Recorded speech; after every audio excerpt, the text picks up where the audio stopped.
শিবাস ঠাকুর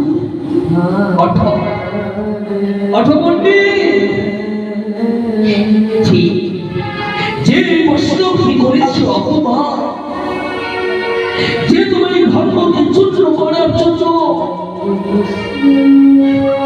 যে তোমার কুটিরে লিখেছি ওই পাঠা ছাগলে যে মাথা, তাকে আমি ক্ষমা করবো না। মহাপ্রভু চিৎকার করে উঠলেন, কোথায় কোথায় সুধাসন চক্র? শিবাস ঠাকুর লুকিয়ে বললেন,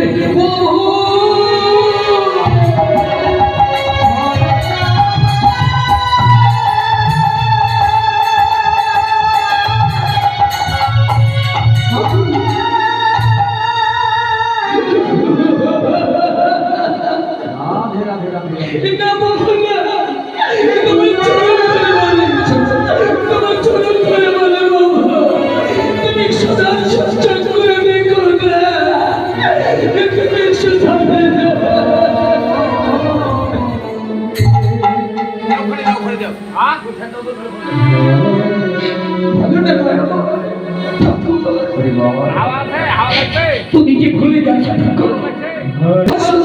ফিরে যা।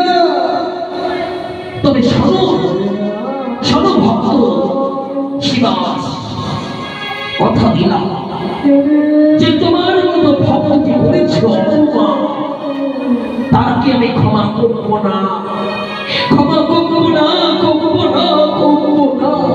আমি তাকে পূর্ণ অভিশাপ করলাম, যে করেছে তোমার এই বৈষ্ণবী সমাজকে অপমান, তাকে করলাম অভিশাপ, তার সম্পর্কে হবে আজ হতে কুষ্ঠ ব্যাধি।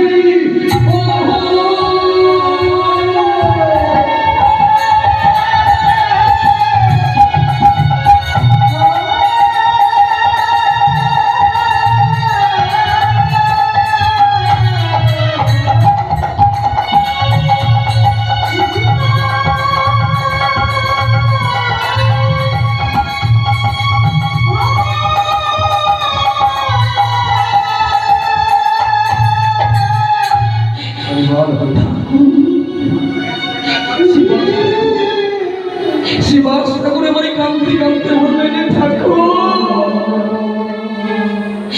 তুমি না দয়াল ঠাকুর, তুমি না দেবের ঠাকুর, বাবা না দয়া পায়, তুমি কি করলে? সে যে জ্ঞানহীন, সে যে ভক্তিহীন, তাকে তুমি অনুসরণ করেছ।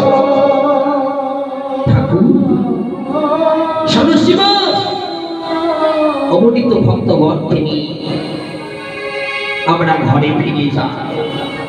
আমাদের মায়েরা আমাদের বর্তমানে কি বসে আছে, তুমি তোমার এই আঙ্গিনা গোবর জল দিয়ে পরিষ্কার করি না।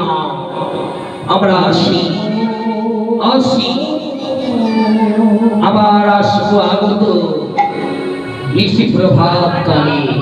বিদায় ধন্যবাদ।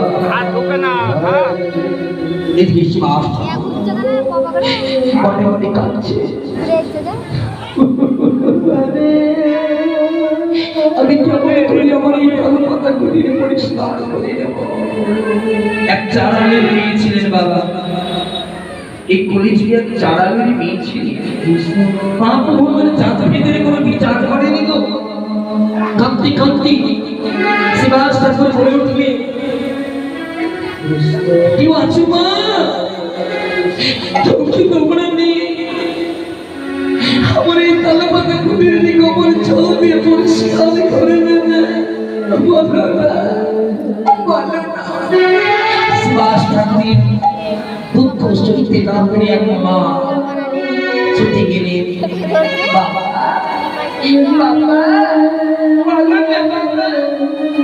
তুমি কেন কাঁদছো? আমায় স্মরণে করেছো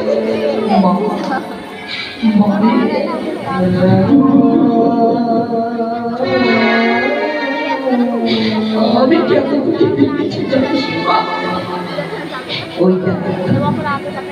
আমার এই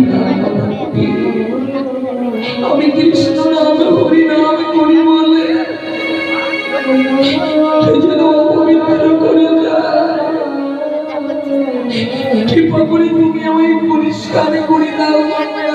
দ্বারা গোবর জল দ্বারা মা চন্দ্রগিরি মেয়ে বললেন, বাবা তুমি আমি পরিষ্কার করে দিই। তাই পরিষ্কার করছি কেমন করে?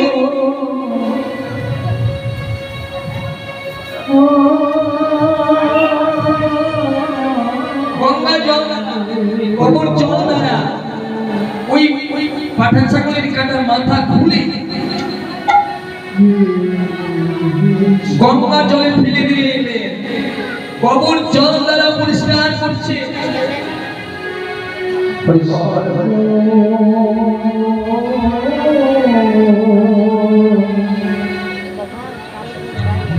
তাই গোবর জল দেওয়া ওই তাল পাতা কুটির পরিষ্কার করছে। হরিবার হরিবার।